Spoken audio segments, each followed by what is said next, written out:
El alma de nuestro campo cada día en tu mesa. Campo y Alma patrocina Abriendo Campos.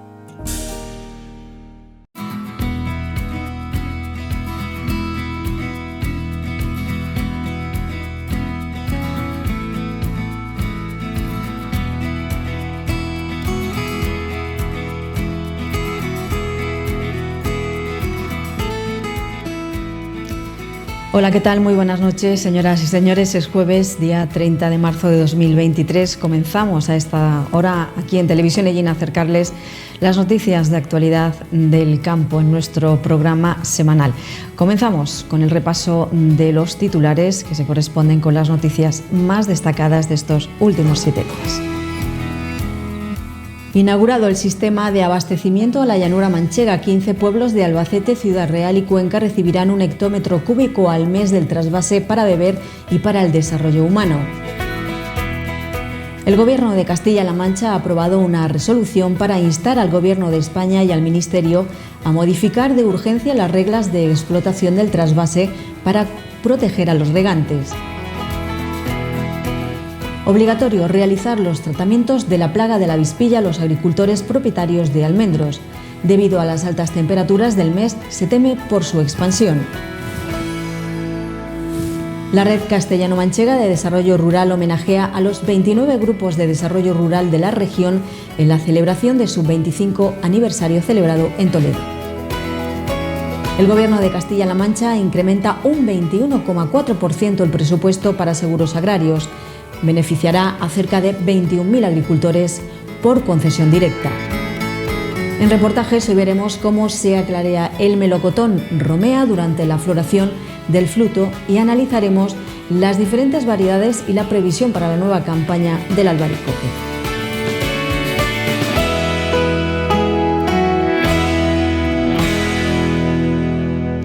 Cerca de 100.000 habitantes de Castilla-La Mancha ya tienen acceso al mejor agua de España, tras la inauguración por parte del presidente autonómico Emiliano García Paje del sistema de abastecimiento a la llanura manchega. Yo creo que es de esos días que marcan el futuro de una tierra, de esos días simbólicos que marcan o que señalan una legislatura. Esta probablemente es la legislatura del agua. En Castilla-La Mancha, desde la solidaridad, hoy hacemos un gesto de reivindicación y de orgullo, de pertenencia, de los más bonitos que podemos hacer, porque el agua es vida. Ese agua que ha empezado a manar en el primer depósito acabará en los pueblos de La Mancha. Será un agua además que se descuente del agua a trasvasar al Levante. Es agua para beber, no es agua para regar. Este agua es para beber y es agua también para dar garantía a la industria de que se pueda instalar en nuestro territorio. Y esta es una de las cosas que me parece que tienen que quedar muy claras hoy que abrimos una obra histórica. Primero beber, que quede muy claro, ¿eh? No sobra agua, no sobra de ninguna manera agua, al contrario, nos falta agua. Estar peleando 2 décadas simple y llanamente para garantizar el derecho a beber. El presidente regional ha relatado la lucha para conseguir este logro para garantizar que la gente primero pueda beber y después regar. Esto es defender Castilla-La Mancha. No nos sobra agua, al contrario, llevamos años y años batallando para que pueda haber un cambio en las reglas de explotación del trasvase, para que pueda tener el río Tajo un caudal mínimo como tienen todos los demás ríos, años y años, para que en no mucho tiempo hasta 750.000 habitantes de la región puedan beber con seguridad y con calidad. Esta obra es una obra histórica, de la que va a depender el futuro de muchísima gente. Y que va a quitar la preocupación de muchos municipios de estar pensando qué pasa en verano o qué puede pasar dentro de unos años. La primera obligación que tenemos es garantizar que la gente pueda beber. Primero beber y después regar. Ahora sí puedo decir como presidente, agua para todos, también para Castilla-La Mancha. Y en materia de agua, esta semana se ha aprobado una resolución para instar al Gobierno de España y al Ministerio a modificar de urgencia las reglas de explotación del trasvase Tajo Segura para proteger a los regantes y mantener la capacidad de los recursos. Hoy el Gobierno cumple una vez más y lo hacemos en cumplimiento además de los acuerdos por el agua que firmamos unánimemente en esta región y sobre todo sabiendo que es la manera de proteger a nuestros regantes, los de hoy y los que tengamos en el futuro, y sobre todo la capacidad de que aquí no falte agua como recurso elemental para que se instalen empresas o para que podamos crecer en población. Según Emiliano García Paje, el mayor atentado al sistema hidráulico de Castilla-La Mancha y a nuestros intereses del agua viene de la mano del memorándum de la vergüenza que se ha conseguido revocar. El mayor atentado al sistema hidráulico de nuestra comunidad autónoma, a nuestros intereses del agua, viene de la mano de un memorándum que llamamos el memorándum de la vergüenza, que se firmó en la época de Cospedal, en el que evidentemente es un memorándum perfecto para que le hagan una escultura en el Levante español o en Murcia, y un monumento. Pero francamente una humillación vergonzosa para esta tierra. Y ese memorándum que ya hemos dinamitado, hemos modificado a través de la modificación del plan de ordenación para los recursos hidráulicos del Tajo, ahora tiene que llevarse a la práctica en las reglas de explotación.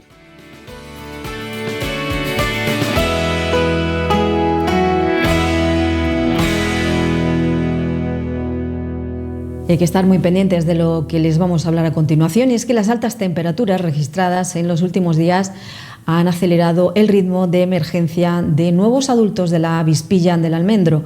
Desde la Consejería de Agricultura indican la obligatoriedad de realizar los tratamientos de control por la declaración de plaga, que podría causar hasta el 80% de pérdidas. Es nuestra responsabilidad como agricultores, sobre todo los agricultores que en este caso pues tenemos cultivo de almendro, el intentar cumplir con las normas que regulan condiciones del cultivo, en este caso la presencia de una plaga que es tremendamente dañina para el cultivo y que bueno, pues nos marca el camino de actuación en cuanto al control de la plaga de la avispilla.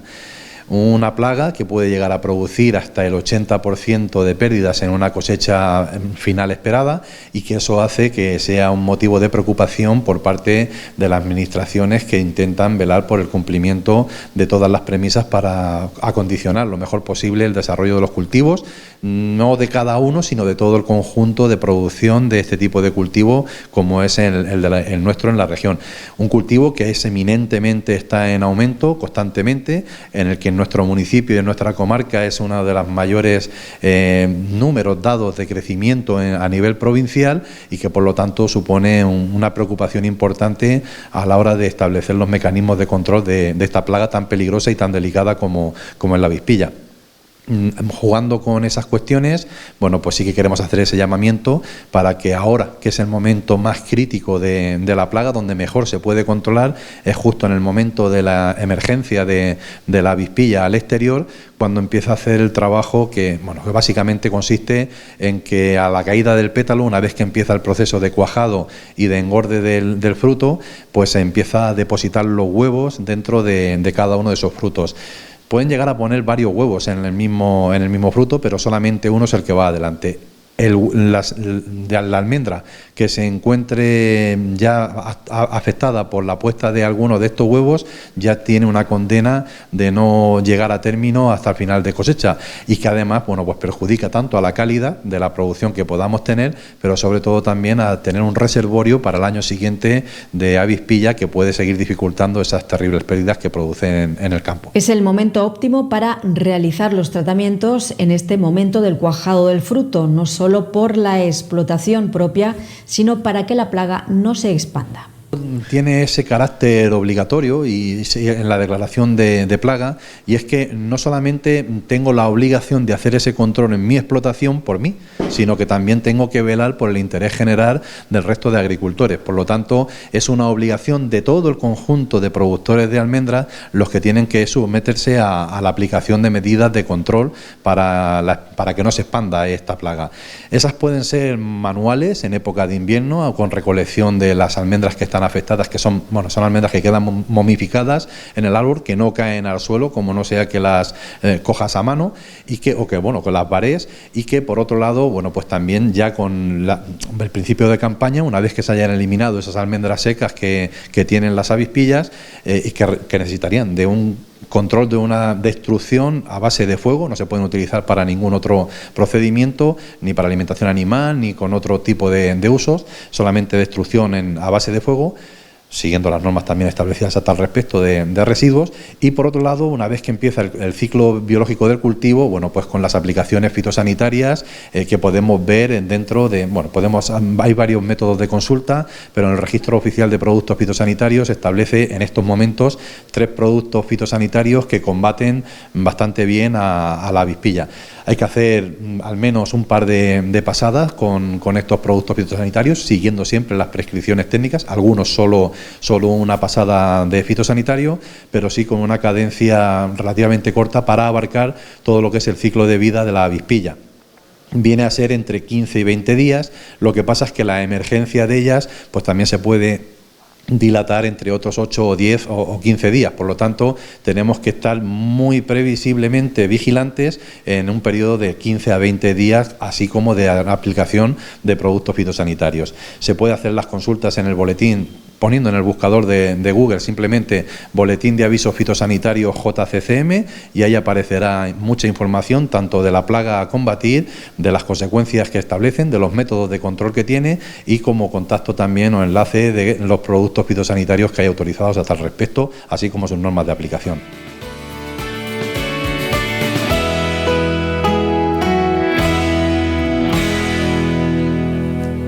Y más noticias. El consejero de Agricultura ha explicado que si defendemos la política agraria común y la Unión Europea, no puede recaer todo el peso de luchar contra el cambio climático en agricultores y ganaderos, porque si no, dejarán de solicitar la PAC. Quizá la PAC está yendo demasiado lejos en las cuestiones ambientales, y esto hay que pensarlo.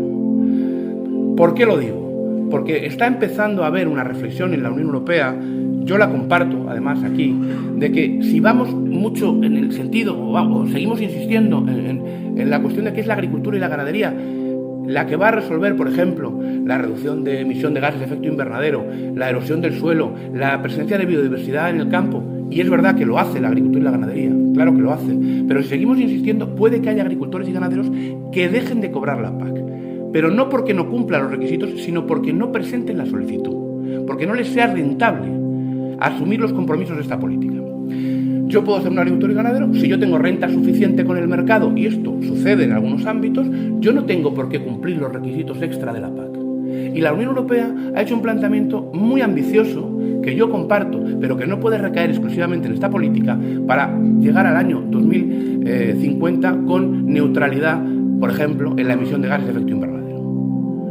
Que es necesario hacerlo y probablemente hay que dar una vuelta de tuerca mayor, pero probablemente hay que dirigirse a otros sectores de la actividad económica de manera más clara. No puede recaer todo en este sector porque habrá agricultores, insisto, que no les compense y digan, no, yo lo vendo en el mercado, renuncio a las ayudas, y por lo tanto la Unión Europea no consigue sus objetivos transversales de cumplir las exigencias de la lucha contra el cambio climático que hemos asumido en los foros internacionales.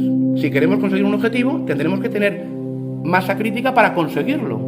Y puede que nos quedemos sin la masa crítica si no gestionamos bien el equilibrio entre las exigencias ambientales y la necesidad de que siga habiendo agricultores y ganaderos.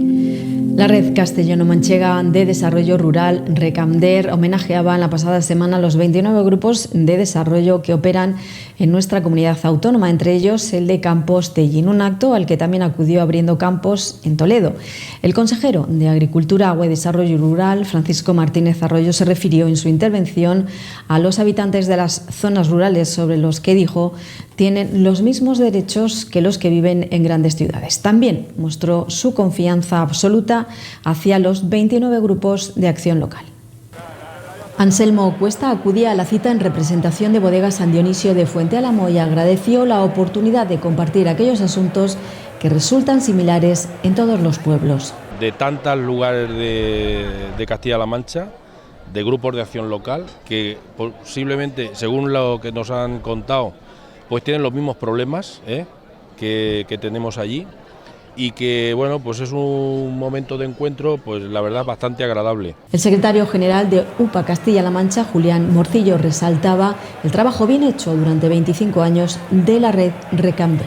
De reconocimiento, de también analizar lo que se ha hecho, y creo que de pensar en el futuro y cómo hay que seguir trabajando, ¿no? Hay que sacar, yo creo que las notas positivas en el sentido del compromiso, de las leyes que se han sacado en esta región y que son pioneras y que se están tomando como ejemplo, y que esto es un trabajo diario, continuo, y donde se requiere la implicación de todos los agentes sociales, de las administraciones, y con ese análisis nos quedamos, ¿no? De intentar mejorar una iniciativa que yo creo que es la iniciativa más adecuada para que desde donde sufrimos las circunstancias y las dificultades de este medio rural, pues seamos capaces también de ver las fórmulas por las que podemos seguir avanzando. El presidente del Grupo de Acción Local Campos de Llín, Julián Martínez, destacó la importancia del agua para el desarrollo de nuestros pueblos.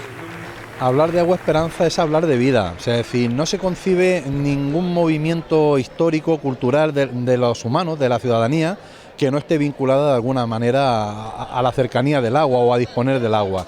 En este sentido, bueno, pues yo creo que como compromiso en este caso de este gobierno, está clarísimo que se quiere seguir avanzando en esa medida. Y nosotros en nuestra comarca creo que lo vemos manifiestamente claro, ese compromiso con la cantidad de proyectos de desarrollo que se les han ofrecido a los agricultores regantes de nuestra comarca, con multitud de experiencias subvencionables, de ayudas, de desarrollo, de nuevas zonas de regadío, de mejoras de las ya existentes, de actualización en medidas energéticas como puede ser la implantación de placas solares, y que en definitiva marcan un camino claro y decidido, porque el agua puede ofrecer también una fuerte actividad socioeconómica para el desarrollo de nuestras comarcas. Mostrar a la ciudadanía el trabajo realizado por los grupos de acción local y darle visibilidad es algo muy importante, así lo manifestaba el delegado provincial de Agricultura, Ramón Sáez. Yo creo que es un día para celebrar, cumplimos 25 años la Red de Desarrollo Rural de Castilla-La Mancha. Yo creo que es un acto importantísimo porque se visibiliza ante la sociedad lo que estamos haciendo los grupos de acción local, y yo creo que es importante que la sociedad sepa lo que se está haciendo, el trabajo que está haciendo desde dentro, el tejido socioeconómico, para poner en valor pues lo importante que es este dinero que llega al mundo rural, que no llega directamente a los agricultores, pero que llega pues a todo el tejido empresarial, económico y social, para diversificar y para desarrollar empresas y que la vida en los pueblos sea mucho mejor. Yo creo que es para estar contentos, y es importante que hoy aquí haya 2.000 personas de Castilla-La Mancha y del resto de la red de desarrollo rural a nivel nacional, y es un día de celebración. Yo estoy contentísimo porque al final no son 2.000, que otras veces vienen 1.000, no son 2.000 y han venido 2.000 personas. El hoy senador Manuel Miranda, anteriormente fue delegado, como recordarán, de Agricultura en nuestra provincia, aseguró que hay que tener los pies en el suelo y no olvidar lo que ocurre en el mundo rural. Es en las cámaras altas, en el Senado, desarrollando la actividad legislativa como senador, pero lógicamente también con los pies en el suelo y con los pies en el territorio, constatando los problemas de nuestra gente y de nuestra tierra, y pues trabajando en aportar soluciones, ¿no? Es decir, vamos a Madrid a llevar problemas de nuestra tierra y a trabajar por solucionarlos, ¿no? Por su parte, el alcalde de Albatana, Francisco Mansilla, señalaba también lo importante que es el agua para el desarrollo de su pueblo. Mansilla advirtió entendimiento con el Ministerio de Agricultura, cosa que no ocurre con la Confederación Hidrográfica del Segura, sobre la que dijo actúa de parte, refiriéndose a su presidente. Tuvimos ocasión de hablar con la ministra hace mes y medio en Albacete, y ella se comprometió a ayudarnos, a echar una mano en la medida de sus posibilidades, porque claro, tampoco puede contradecir mucho al presidente de la Confederación, que dicho sea de paso, no quisiera ser excesivamente cruel con él. Yo pienso que está desempeñando su cargo, pero yo creo que lo desempeña de parte, es mi opinión personal. Creo que el presidente de la Confederación actúa de parte, y es la opinión personal de este alcalde, de Paco Mansilla.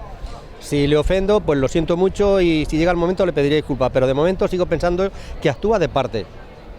no actúa en favor de los castellano-manchegos, porque si hemos tenido que llegar a la situación de denunciar a la Confederación porque no nos daban el agua que supuestamente teníamos de la fuente principal, que eran 840.000 metros cúbicos, lo que pasa es que con una dotación para 204 hectáreas de 4 millones y pico de metros cúbicos. Entonces, si nosotros lo que queremos es regar leñosos, tanto olivos, almendros, viñedos, no queremos para cereales, ni para forrajeras, ni hortícolas, ni frutales, que también tenemos clima para ello. Un poco trabajo le hubiese costado a la Confederación de admitir esas 840 hectáreas repartidas en 1.000 metros cúbicos por hectárea y año. Y el alcalde de Ellín, Ramón García, resaltó el momento en el que llegaron las ayudas. A la consejería, porque realmente es el alma mater de toda esta celebración, en la que se celebran los 25 años de Ricander, pero también de 30 de los líderes. Un dinero que vino en su momento a los ayuntamientos y que fue importantísimo para resurgir de algunos de ellos, ¿no? Se habla mucho de despoblamiento, de mundo rural, se habla mucho de las circunstancias de cada población, y en este caso cada uno somos un mundo distinto. En la provincia de Albacete y cercanos tenemos muchos casos que son muy dispares. Albatana como ayuntamiento es un ayuntamiento pequeño, pero nosotros tenemos, por ejemplo, como Ellín, una población con un núcleo urbano con 25.000 habitantes y 12 pedanías entre las que se reparten 5.000 habitantes. Bueno, cada uno tiene su mundo, ¿no? Y si ya nos vamos a Yeste o nos vamos a Nerpio, son mundos totalmente diferentes. Lo que sí que es cierto, y han estado muy bien los 5 representantes de las diputaciones, los que han hablado cada uno de su forma de actuar, es cierto que cada uno vive donde quiere y que la administración lo que tiene que es intentar facilitarle la vida para que viva lo mejor posible, ¿no?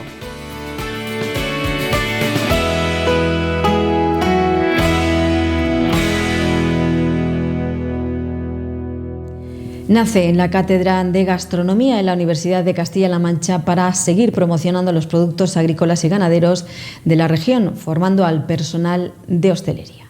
Hay que introducir la gastronomía en los estudios universitarios y hay que hacerlo, además, teniendo en cuenta la complejidad de la región, para intentar desde la Cátedra de Gastronomía ligar eso, la gastronomía, al territorio, a donde está la gente, a donde están los agricultores y ganaderos.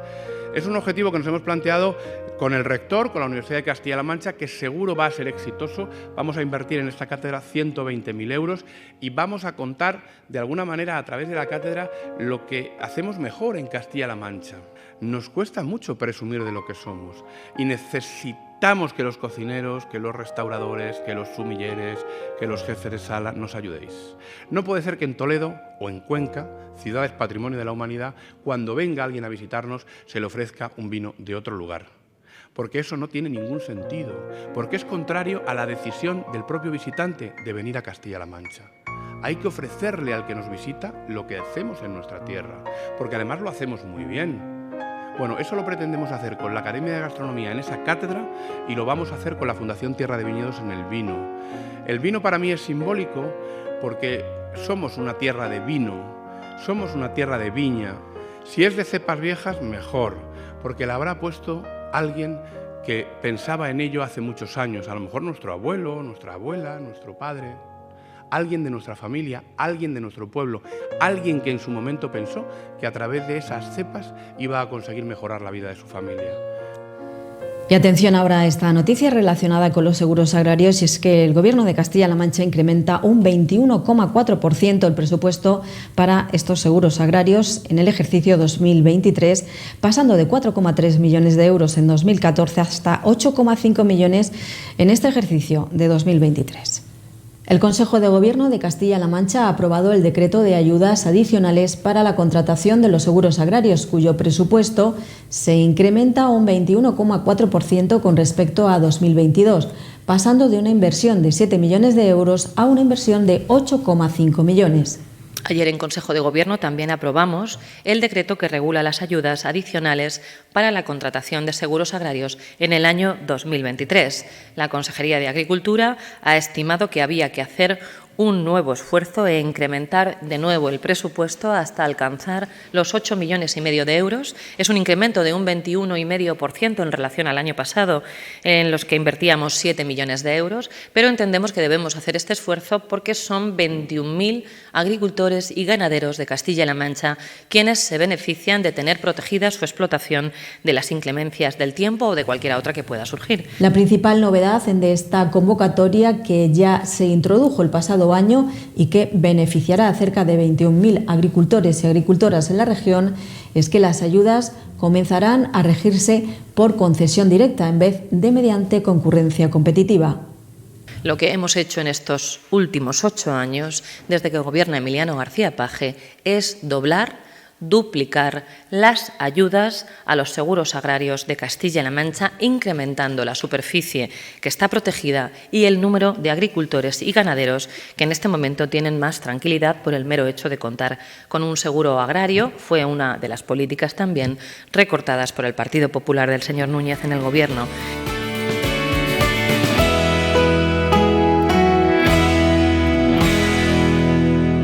Terminado el apartado de noticias, vamos ya con los reportajes, y es que nos encontramos en pleno periodo de floración. Además de hacer tratamientos contra plagas, es un buen momento para hacer el clareo de frutos, también llamado aclareo, que consiste en la eliminación de los frutos en exceso por vía manual, mecánica o química de los árboles frutales. En este caso será de melocotón romea. Vean.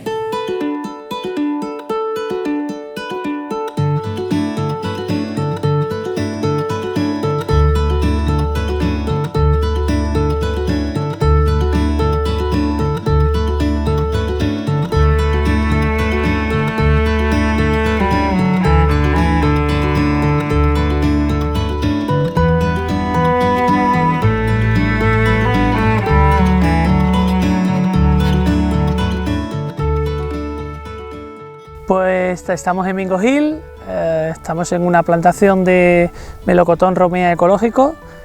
Es un melocotón de industria, amarillo, es de los primeros que vienen, porque siendo ecológico el gran problema que tienes después en la cogida es la mosca. Entonces, cuanto más corto sea el ciclo, menos probabilidades de mosca tenemos.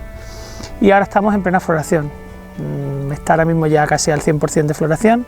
De hecho, ayer empezamos a clarear y para quitarle flor, porque bueno, debido a las temperaturas que estamos teniendo, el árbol ha roto todo de golpe y bueno, y como no parece, según las previsiones, que va a haber problemas de lluvias ni problemas de frío, pues cuanto antes hagamos el clareo, la flor que dejemos, que será el futuro fruto, cuanto antes se la quiten, más gordos serán el resto.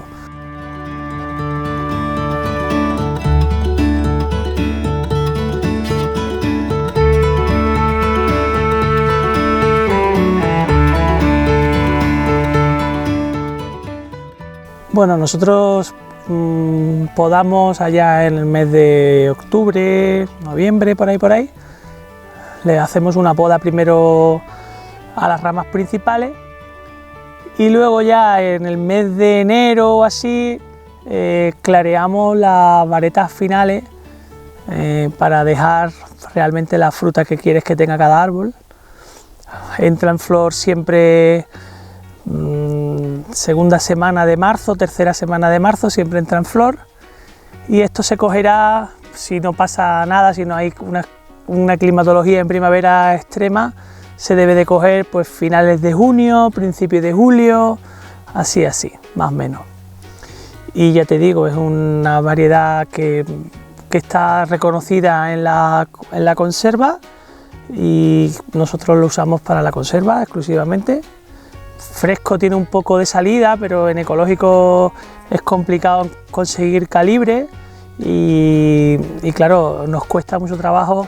Tiene que ser que un árbol, por la razón que sea, se haya quedado con menos fruta y que algún trozo se haya quedado con menos fruta para que realmente merezca la pena echarlo a fresco, debido a que tampoco el consumo en fresco tampoco es muy exagerado, y entonces el destino principal siempre suele ser industria.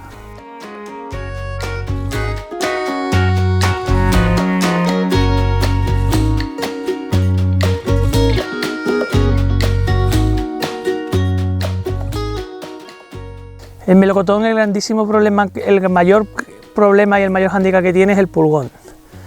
El pulgón le sale ahora cuando tire los pétalos y empiecen a salir las primeras hojas, y el gran hándicap que tiene el melocotón es que la hoja se enrosca hacia adentro cuando le pica el pulgón, y el pulgón siempre se queda bajo, en vez de la hoja, en la parte de abajo.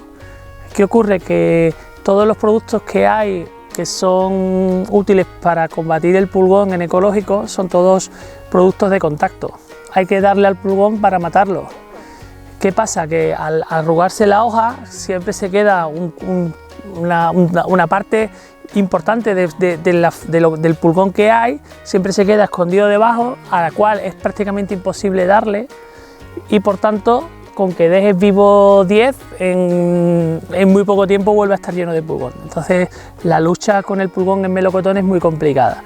En convencional es mucho más sencillo porque al ser tratamiento sistémico, entre comillas, se envenena la savia de la planta y cuando el pulgón chupa la savia se muere. En ecológico, como es por contacto, esa herramienta no te sirve, entonces tienes que darle al pulgón, y ya te digo, es muy complicado llegar al último pulgón para darle.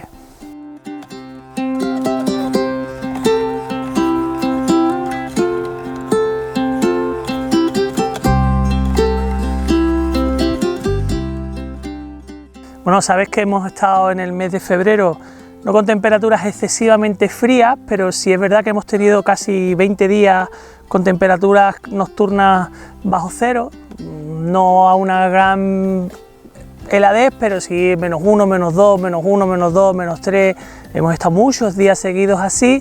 Luego las temperaturas diurnas tampoco han acompañado y entonces han estado todos los árboles súper contenidos, y de buenas a primeras rompió y se fueron las mínimas a 8 y 9 grados positivos, que eso es un disparate en mínimas en esta fecha, con máximas tampoco ha sido tan excesivas, pero bueno, estos últimos días atrás sí hemos tenido máximas de 25, de 24, pero hemos estado con máximas de 17 y 18, pero las mínimas han sido tan altas que los árboles se han vuelto todos locos a la vez, han roto todas las variedades a la vez, de albaricoque, de melocotón, de almendros, todas. Da igual que el albaricoque se cogiera a principios de mayo que se cogiera en agosto, han entrado todos en flor.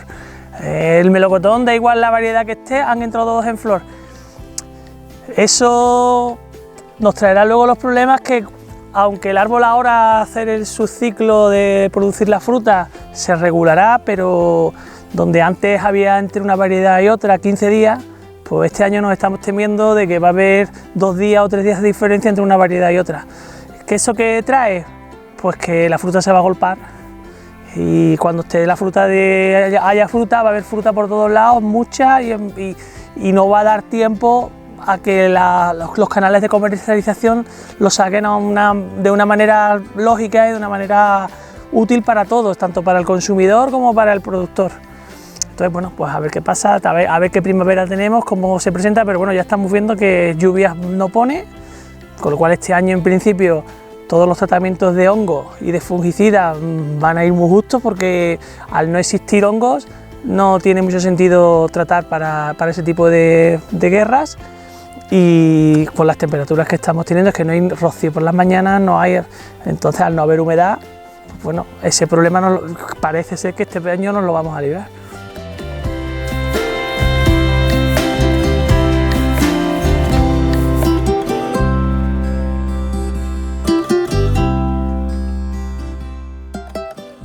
Bueno, este árbol, evidentemente, si la primavera la tenemos más húmeda, pues evidentemente necesitamos regar menos. A día de hoy en la cuenca del Segura aún no hay restricciones, pero sí es verdad que si nos acordamos, el año pasado en el mes de marzo llovió muchísimo y este año no ha llovido. Tú te pasas por los caminos y levantas una polvareda que parece que estamos en el mes de agosto. Entonces los árboles ahora ya estamos regándolos 3 veces a la semana, que eso es un disparate para las fechas en las que estamos, pero es que la tierra está súper seca, entonces bueno, a ver, es un problema que a día de hoy nos sobrevuela. Bien, es verdad que ese problema no es acuciante ahora mismo porque no tenemos a día de hoy, gracias a Dios, restricciones en ese sentido, pero si la cosa sigue así, evidentemente el verano se presentará complicado. Esperemos que nos dé tiempo a sacar los cultivos y que y que podamos sacar la cosecha adelante, evidentemente.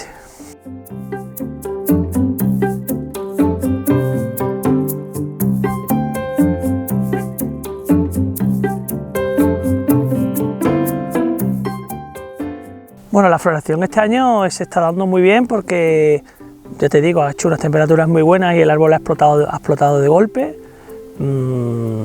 Hay mucha flor.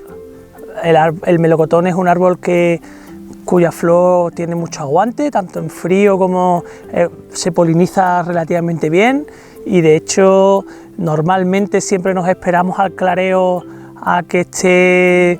Tú imagínate que esté el melocotón definido tipo un cacahuete, para que te hagas una idea del tamaño, y es cuando empezamos normalmente a clarear, pero este año, viendo cómo viene el año, hemos decidido empezar antes porque eso sí que está más que demostrado, que cuanto antes le hagas el clareo, más gorda se va a hacer la fruta, porque evidentemente si tú le has quitado carga de flor al árbol, es energía que no está gastando el árbol en esas flores que luego le vas a tirar. El árbol está concentrando toda su energía que tiene en esas flores que le has dejado para sacar ese fruto hacia adelante. Entonces, en ello estamos y bueno, pues esperemos que todo valga bien y que salga una buena cosecha.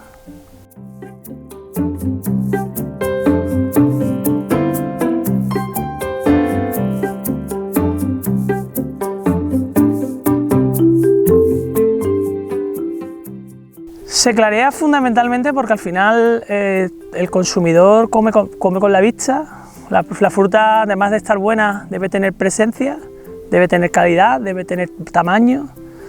Si tú no clarearas este árbol o la cantidad de flores que hay produciría tal cantidad de fruta que el árbol, primero que reventaría, porque tendría tantísima demanda de energía que el árbol terminaría sacándola, porque cualquier planta, antes de morir, saca para adelante su reproducción, y eso es naturaleza y eso es así. Y le meterías un tal paliza al árbol que directamente el año que viene no habría 1 kilo de fruta, porque el árbol tiene que tener reservas para poder producir. Si no clareáramos, serían melocotones que parecerían olivas, no serían melocotones.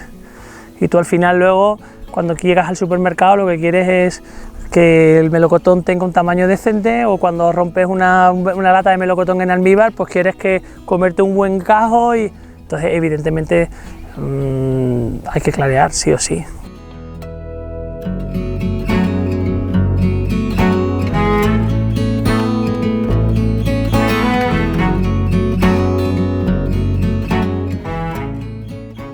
No juegan un papel tan definitivo como en otros cultivos, pero siempre es muy importante, porque al final la polinización, aunque sean árboles autofértiles y por sí solos, que significa que por sí solos se fertilizan, no necesitan polinización cruzada, pero los agentes al final polinizadores son siempre las abejas, el aire. Entonces, evidentemente, cuanto más abejas haya, mejor es la polinización, y si la polinización es mejor, los frutos salen con mejor forma, la reproducción luego celular a la hora de partirse, de empezar a producir ese fruto es mucho más rápida si ha habido una buena polinización, así no la ha habido. Luego la cantidad de frutos deformes, si ha habido una buena polinización, es mucho menor que si no la ha habido. Entonces las abejas son nuestras grandes amigas y tenemos que protegerlas sí o sí.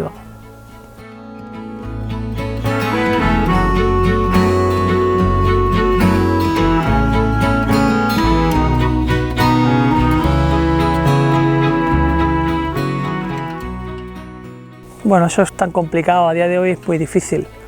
El mercado al final se regula por tantísimos agentes externos que es muy complicado. Bien es cierto que las industrias no tienen stock, porque el año pasado fue un año malo y con precios caros trabajaron lo que necesitaban y no guardaron nada porque no les merecía la pena con los precios que había. No sabemos muy bien, tampoco dependerá mucho de cuánta fruta quede en Aragón, porque el Ebro es un gran productor de melocotón, y entonces en función de la cantidad de melocotón que quede allí, pues todo eso al final influirá en el precio del melocotón que tenga en esta zona. Esta zona es privilegiada en cuanto a las horas de luz y en cuanto a su clima. El melocotón que se hace aquí tiene unos grados brie de dulzor mucho mayores que los que se producen en otros sitios.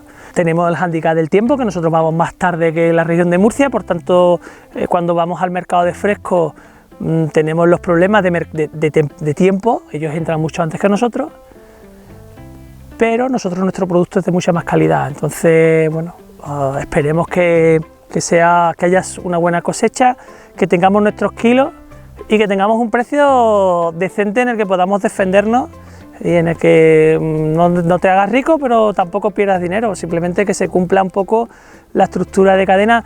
Los precios en origen se han disparado, los precios de producir son hoy en día carísimos por la cantidad de precios que ha subido, tanto el gasóleo como la luz, como los abonos, como los fitos. Todo ha subido tanto, esperemos que al final eso sea capaz de repercutirse en el precio del producto final. Y bueno, y que todos podamos defendernos, que tampoco el consumidor tenga unos precios excesivos, porque al final, si el consumidor tiene unos precios excesivos, donde antes consumía 5 kilos, ahora va a consumir 3, con lo cual al final el producto si se queda de sobra, pues al final valdrá menos porque habrá menos demanda, y esperemos que, bueno, que si Dios quiere todo salga medio normal y tenga una cadena de venta pues normal, tampoco pedimos nada especialmente distinto.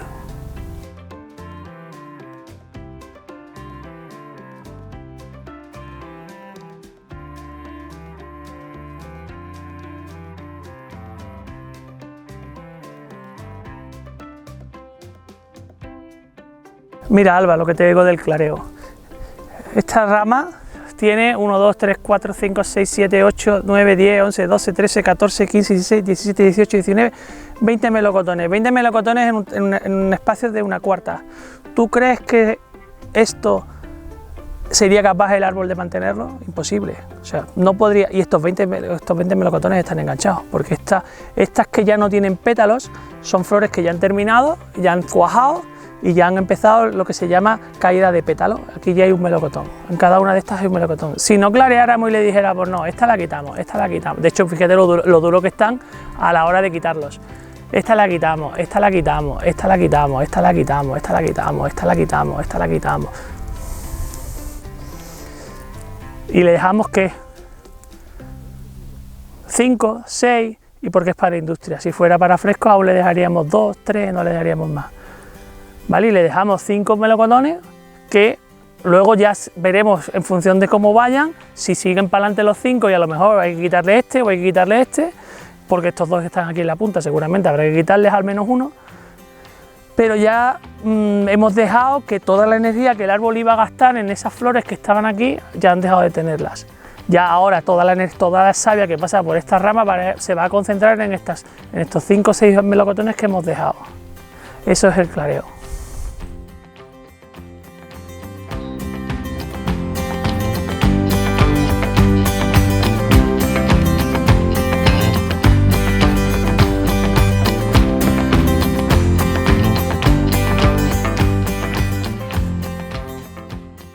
Y ves, mira, en este árbol, por ejemplo, que ya lo han clareado, ya te digo, el clareo que nosotros hacemos es un clareo somero porque buscamos fruta de industria.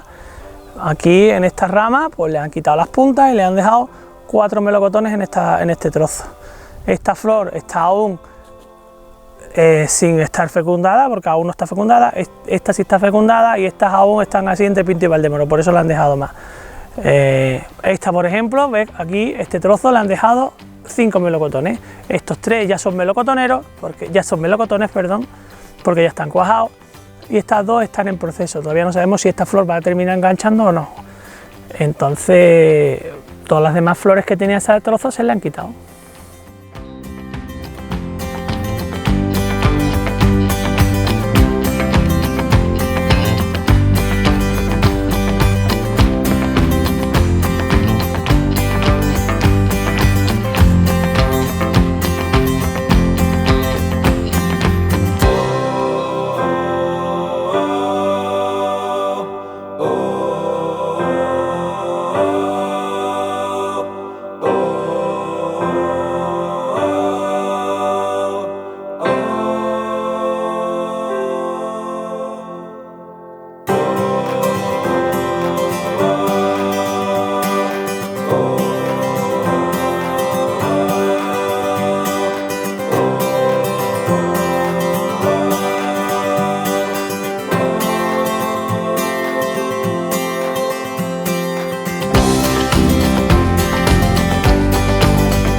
Nos marchamos unos minutos a publicidad, enseguida regresamos, tenemos más cosas que contarles aquí en Abriendo Campos.